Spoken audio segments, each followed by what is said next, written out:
You are that which sees the activities of your mind, the activities of your body. You are not the activities of your mind. You are not the activities of your body. You have the use of a body, the use of a mind, but you are that which is prior to the body, prior to the mind, that was never born. And so that which was never born is not subject to death. Now, if you think you were born, that's because you're now still identified with the body, thinking that you're the body. If you are identified with your thoughts, thinking that you are your thoughts, you're identified with the mind. Now, the mind creates the body, sustains the body in apparent time and space, but time and space are only the field of mental activity. It's the playground, if you will, in which all of the activities of the body-mind that are playfully being identified with by the being that we actually are. And as long as we are identified with it and taking the character role of the self we believe we are, self with a little s, then the adventures of life go on in time and space as though they are actual realities, but they are no more real than a dream like you're having when you have a dream while asleep. We can all easily see it when we're having a dream while we're asleep, because while the dream is going on, just as in this waking dream, if you will, while the sleeping dream goes on, there are persons, places, things, events, experiences, situations. There are trees, automobiles, trucks, elevators, escalators, all of these that take time to create. In the dream state, we don't even recognize the time that it has taken for the building that you walk into to have been constructed. But you see, in the dream realm, if you are in the dream realm, it took time for that building to be constructed. You think, what does that have to do with this waking state? Well, this waking state is really the waking dream. Because you see, just like in a dream, we are, as a being who is dreaming, are actually present in the dream, active in the dream. We might even see our own face in the mirror in the dream. We may see ourselves as younger, or we may see ourselves as older. But in the dream, we know that it is we. We don't question it. We don't question anything about the dream while the dream is occurring. The dream has solid objective reality independent of our thoughts about it. It seems to be going on entirely on its own. Someone else created the building that I'm living in, the house, or the apartment, or the office.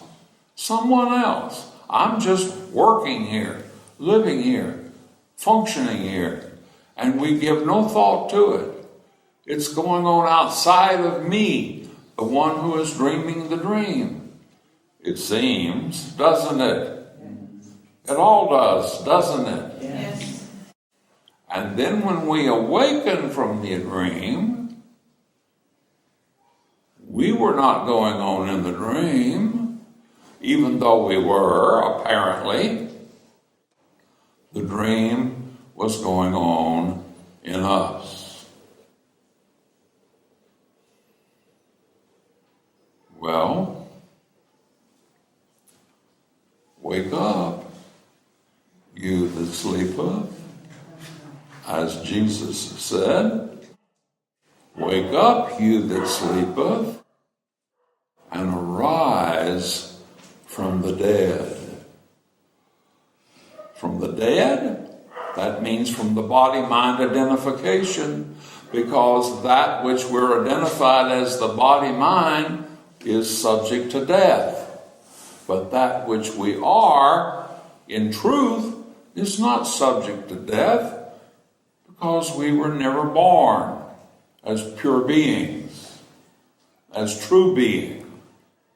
This is the importance of awakening to this dream now, while we're still in the body, before the body drops.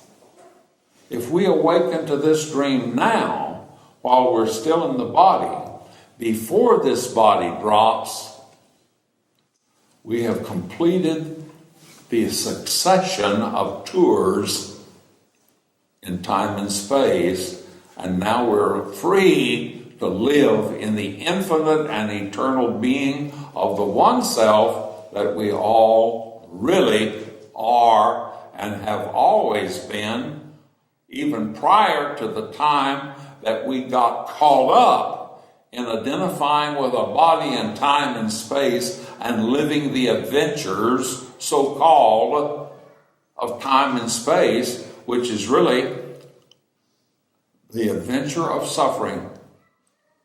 You say, but it's not all suffering. I kind of enjoy it.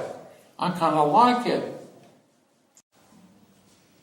Don't you like it when everything is going well? Is everything always going well?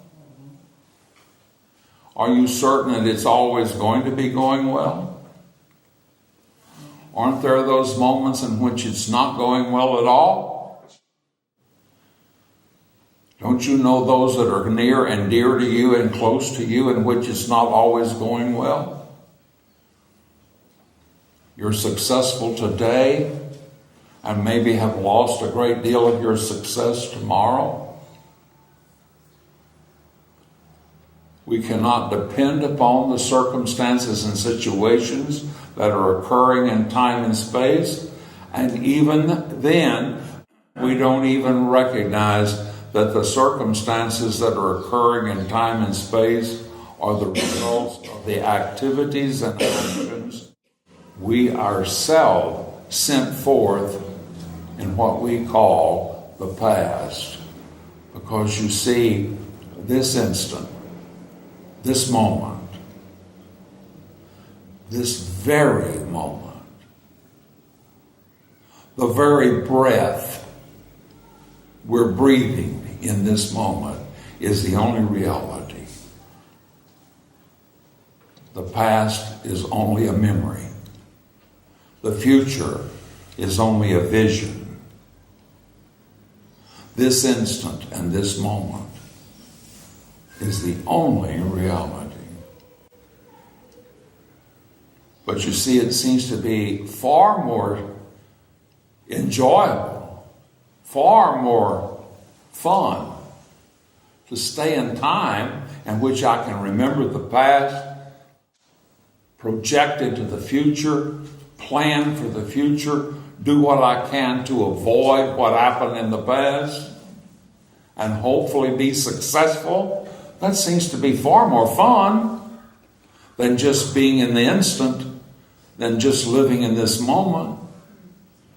Because if I'm just living in this moment, it's prior to thought. It's free of thought, yes, but being free of thought, I don't have the fun of all my thoughts. Does anyone get what I'm saying? You see why we're pulled back into our thoughts, our experiences, the events that are going on that we in fact are addicted to, that we're addicted to thought and thinking, we're addicted to the events that are going on in the body-mind, and that's what we want more than anything else, and we don't even see, or we're not capable of seeing, or we refuse to see. We don't want to see, so we refuse to see that these events and this identification with the body-mind in which these events are occurring is where suffering occurs.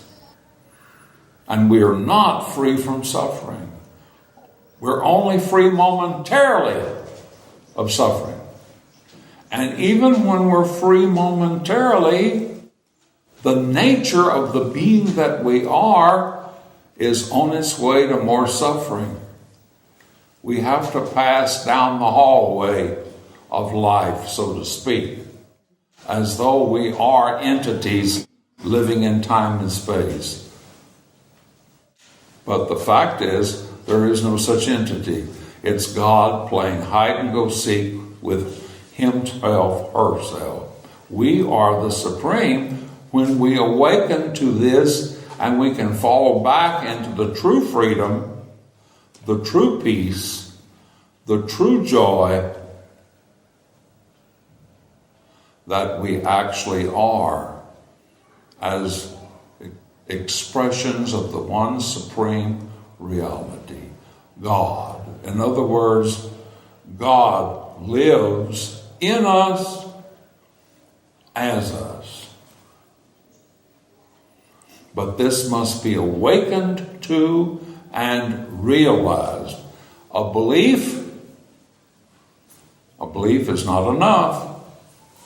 You may believe it from now to doomsday, but that does not give any reprieve from the suffering when identification with the body and the mind is what's still occurring.